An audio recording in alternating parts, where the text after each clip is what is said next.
Hello there. In this video, I'll show you how to change bank account details on Binance. It's very easy thing to do. You can do it from their app, or you can also do it from your desktop browser. First, go to Binance.com and log in your account with your login credentials. After login, in the home page you will see options here. Just go to this accounts section. From here you will see a bunch of options on the left side, then select accounts from here, and now select payment here.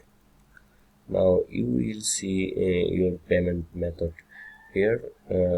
What you have to do, just select add payment method. You can add a payment method to or